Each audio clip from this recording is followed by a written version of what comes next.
Good morning friends, welcome back to my channel. আজকে সকালবেলা থেকেই ব্লগটা শুরু করে দিলাম। আর ঘুম থেকে তো উঠে পড়েছি, আমাকে দেখেই তোমরা বুঝতে পেরেছো।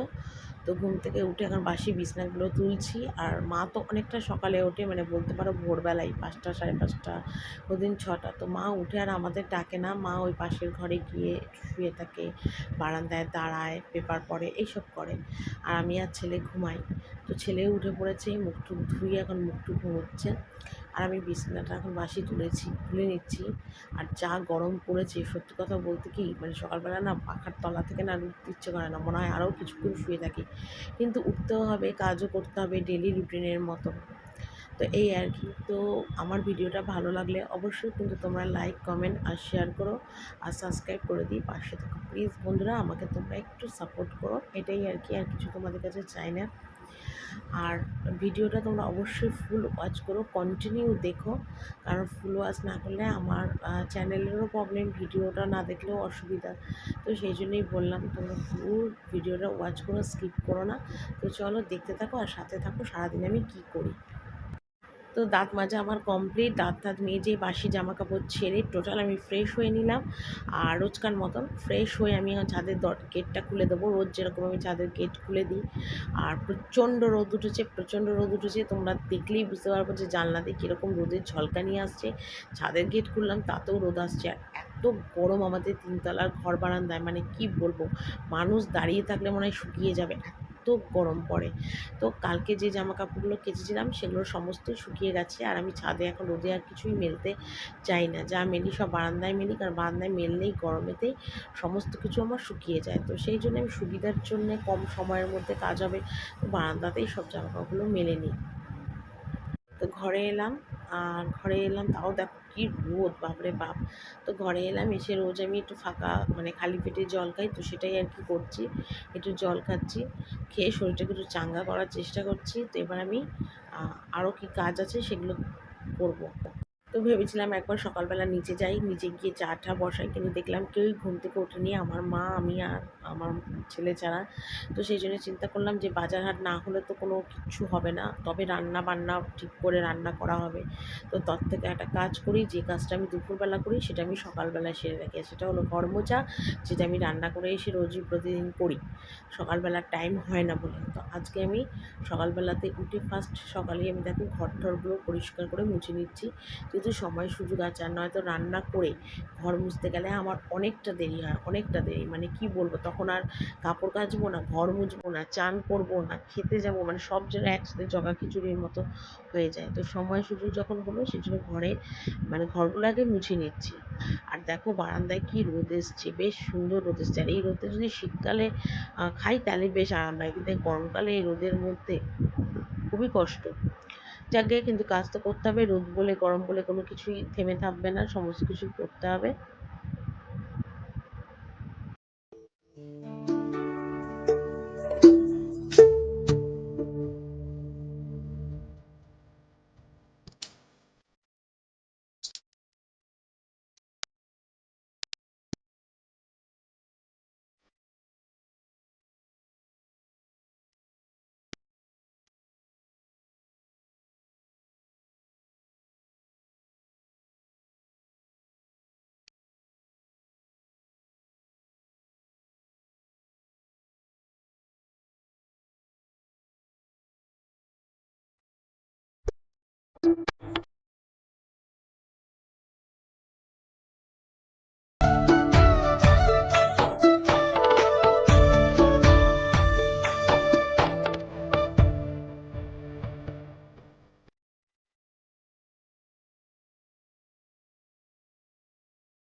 রান্নাঘরে আমি চলে এসেছি অনেকক্ষণই, এসে চা করলাম, তোমাদের দাদাভাই বাজারহাট সব করেছে, তো সেগুলো তোমাদের দেখাতে পারলাম না, কারণ রান্নাঘরে সবাই মিলে কথাবার্তা বলছিল, গল্প করছিল, সেই জন্য তোমাদের কিছু দেখাতে পারিনি।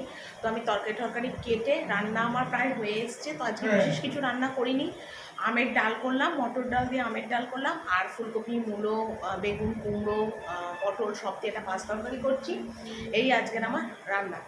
তো ডাল ঢাল হয়ে গেছে। আর কালকের না অনেক কিছু বাসি জিনিস ছিল, যেমন পটল পোস্ত রান্না করেছিলাম, সেটার বাসি ছিল, চাটনি ছিল, পনির আলু তরকারি ছিল, সেগুলো সব জাল দিয়ে আলাদা আলাদা করে রেখে দিলাম।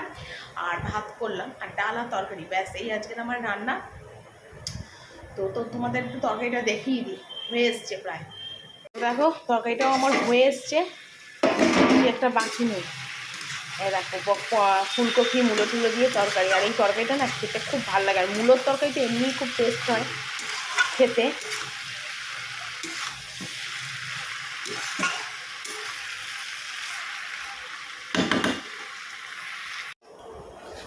তো ছেলেকে এখন একটু ভাত খাইয়ে দিচ্ছি, খাওয়াতে বসালাম ছেলেকে। রান্নাবান্না আমার পুরো কমপ্লিট, আর এখন ঘড়িতে বাজে 12:30, 12:30 বাজেনি, 12:30 বাজবে, তো এখন কমপ্লিট হয়ে গেছে।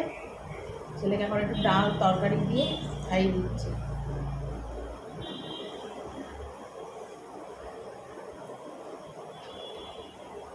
পূর্ণিমার বাসন মাজতে এলাম, আর কত বাসন জমেছে। পূর্ণিমার দেখো ওই বাসনগুলো মাজবো, আর দেখো ঠাকুর ঘরে সেদিন জামা কাপড় পাল্টানো হয়েছিল, তো অনেক জামা কাপড়ও বেরিয়েছে এক গামলা, এগুলো দেখি যদি পারি তো আজকে কাচবো। তো চলো বাসনগুলো আগে মেজে নিই। তো ঠাকুর ঘরের বাসন টাসন সমস্ত মাজা কমপ্লিট, কাপড় জামা সমস্ত কাচা কমপ্লিট, কিন্তু অনেক কাজ আজকে ছিল, প্রেশার কাজের অনেকটা ছিল, তো সেই জন্য আমি ভিডিওটা করতে পারিনি, তোমাদের কাছে মুখেই শেয়ার করলাম। তো ঠাকুর ঘরের কাজকর্ম করে জামা কাপড় কেচে আমার নাইটি পুরো ভিজে গেছিলো, তো সেই জন্যে নাইটিটা আমি চেঞ্জ করে এখন আবার বাসন মাজতে বসলাম। আর কত বাসন বেরিয়েছে দেখো, তবে কিছু বাসন কিন্তু আমার সকালবেলা মাজা হয়ে গেছিলো, তো সেটাও তোমাদের কাছে শেয়ার করা হয়নি। তো এখন দেখো আপাতত আমি এখন বাসন যেগুলো বেরিয়েছে সবগুলো এখন বাসনগুলো মাজতে বসেছি।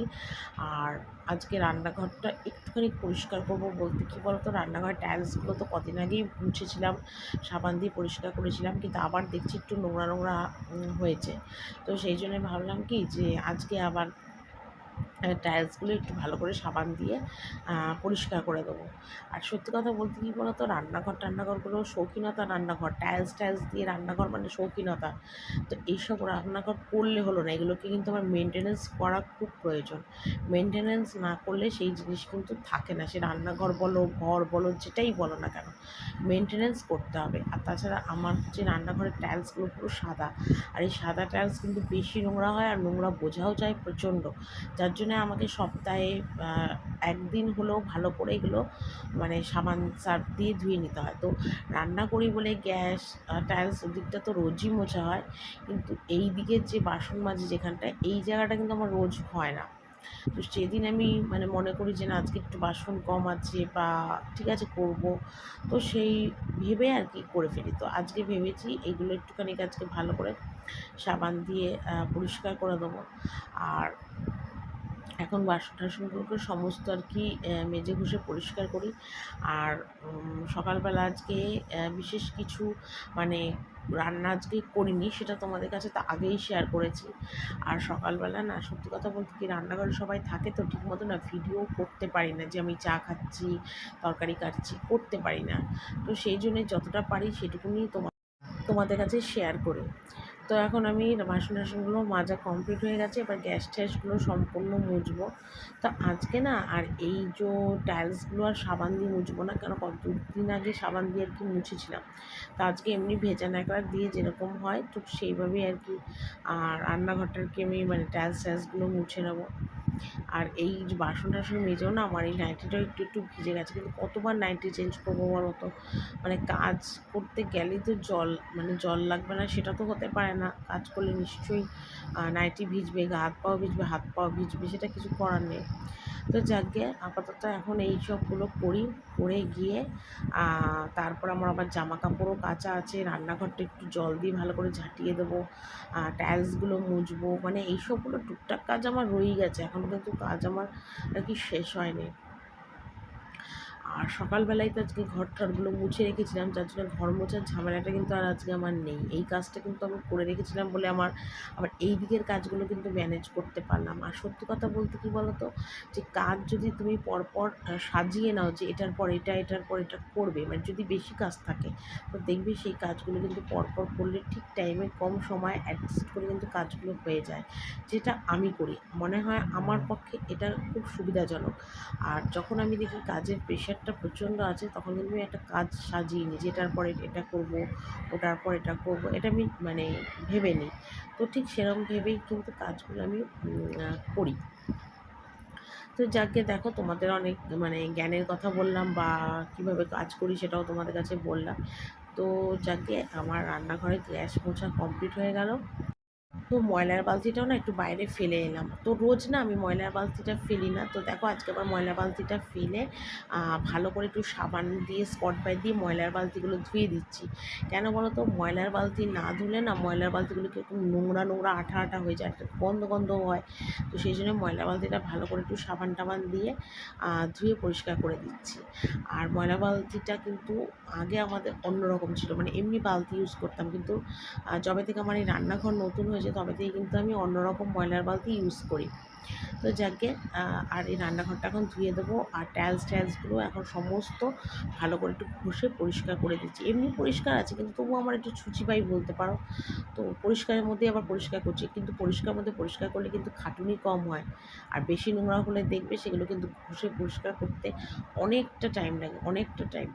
তো যাকে আমি এখন এইগুলো সমস্তগুলো ঘষে ঘষে পরিষ্কার করে নিই।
তো এবার জামা কাপড়গুলো একটু কাচবো। জামা কাপড় কাচতে চলে এলাম। তো খুব বেশি নেই, আবার একেবারে যে কম জামা কাপড় তাও নয়। যেহেতু আমি রোজকার জামা কাপড় রোজ কেচে ফেলি, তো সেই জন্য খুব একটা জামা কাপড় আমার জমে না। তাও কিন্তু গুনে গুনে 10টা কি 12টা বা 13টা ডেইলি বেরোয়। আর যদি কোনো সময় আমি না কাচি, বা তাহলে তো পরে 20-25টা জামা প্যান্ট বেরিয়েই যায়। আর এখন জামা কাপড়গুলো সব সার্ফে কেচে সব আর কি মেলে দেবো। আর সত্যি কথা বলতে কি, সকাল থেকে এখনও পর্যন্ত একটা সেকেন্ডের জন্য বসার টাইম পাইনি, কন্টিনিউ কাজ করছে। সেটা নিশ্চয়ই তোমরা আমার ভিডিওটা দেখেই বুঝতে পারছো। তো যাকে এখন সমস্ত কাঁচা ধোয়াগুলো কমপ্লিট করে নিচ্ছি। কাঁচা ধোয়াটা কমপ্লিট করে নিলে আমার আপাতত সমস্ত কাজ আর কি হবে একবেলার মতন। এখনও কাচবো, মেলবো, চান করবো, এইসবগুলো বাকি। আর অনেকটা বেলাও হয়েছে, প্রায় 3টে বোধহয় বেজে গেছে। তারপর গিয়ে আবার মাকেও একটু খেতে টেতে দেবো, এইসবগুলো করবো। তো এগুলো করা বাকি রয়েছে। তো যাকে তা আপাতত এখন জামা কাপড়গুলো ধুয়ে আগে মেলি, তারপর দেখা যাবে। এই হলো কথা। আর কি বলবো তোমাদের, মানে সকালবেলা হয়তো কি কাঁচা ধোয়াটা কমপ্লিট করলে ভালো হয়, কিন্তু সকালের টাইমে না এতগুলো জামা কাপড় আর বেরোয় না। তো সেই জন্যে এই দুপুরবেলার টাইমেই সমস্ত জামা কাপড়গুলো আমি কেচে ধুয়ে আর কি মেলে দিই। তো এখন সমস্তগুলো কেচে তারপর আবার বাকি কাজগুলো করবো আর কি। তো জামা কাপড়গুলো এই বারান্দা দিয়েই সমস্ত মেলে দিচ্ছি, আর ছাদে আর কিছু মেলিও না, এই গরমে আর ছাদে মেলার প্রয়োজনও হয় না। তো সমস্ত বারান্দার দড়ি দিয়ে মেলে দেবো, আর এরকমভাবেই সমস্ত জামা কাপড় আমার শুকিয়ে যাবে।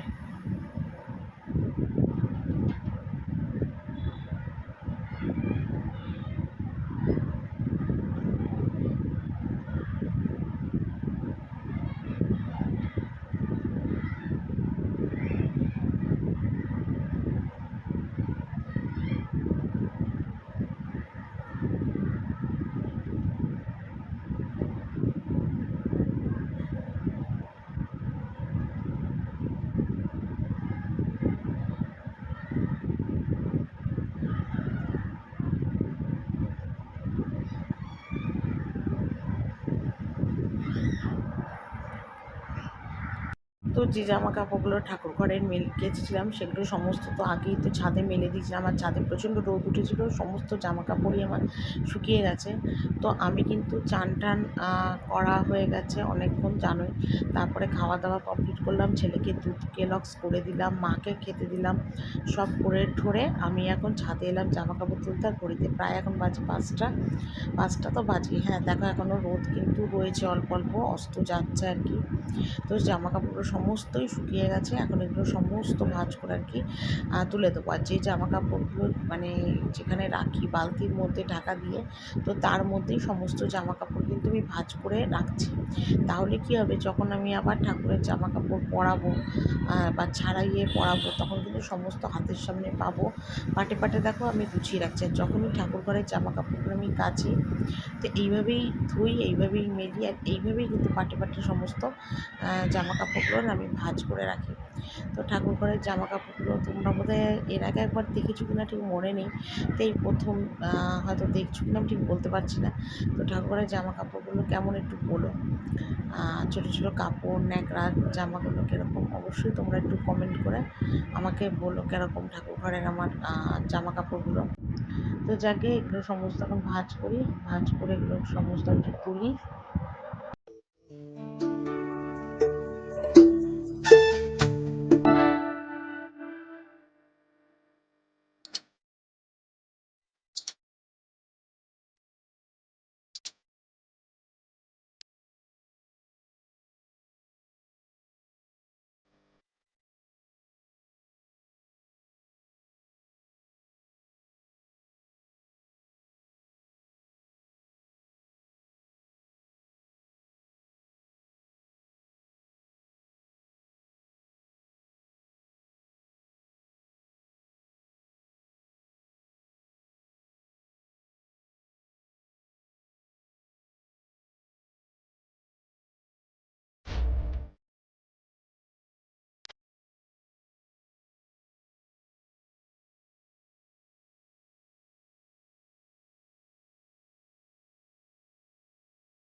আমি কিন্তু ছাদের থেকে জামা কাপড়গুলো যে তুললাম ঠাকুর ঘরে, সেগুলো সব ঠাকুর ঘরে রেখে এলাম। এসে দেখো আবার কী কাজ করেছি জানো, আজকে আলমারি গুছিয়েছি। দুটো আলমারি এত নোংরা হয়েছিল, প্রচণ্ড নোংরা হয়েছিল। সমস্ত জামা কাপড় বের করে ঝেড়ে গুছিয়ে পেপার পেতে জায়গা মতো সমস্ত কিছু আজকে গুছিয়েছি। কিন্তু সেই আলমারি গোছানোর ভিডিওটা তোমাদের কাছে শেয়ার করতে পারিনি, মানে এমন জগাখিচুড়ি হয়েছিল যে ওই রকম আলমারি গোছানোর ভিডিও তোমাদের সাথে শেয়ার করতে পারতাম না। তো এই আর কি, তো ওগুলো গোছালাম, গুছিয়ে নিয়ে যেগুলো রোজকার জামা কাপড় সমস্ত চেয়ারে এনে টিপি করে রাখি, সেগুলোকে সমস্ত এখন গোছাচ্ছি। একটা সেকেন্ডের জন্য কিন্তু শুইনি, বসিনি, দাঁড়াইনি। তো পরপর সমস্ত কাজ করছি। আর মা না একটু টিভি দেখছে, দিদি নাম্বার ওয়ান। মা বললো যে দিদি নম্বর ওয়ান ছেড়ে দে, তো সেই জন্য দিদি নম্বর ওয়ানটা ছেড়ে দিলাম, আর মা টিভি দেখছে আর আমি এগুলো ততক্ষণে ভাঁজ করছি। তো বন্ধুরা, আজকের মতন এইটুকুনি। কালকে একটা নতুন ভিডিও নিয়ে হাজির হব। তোমরা সবাই ভালো থেকো, সুস্থ থেকো, এটাই আর কি। চলো তাহলে আজকের মতন এইটুকুনি, টাটা।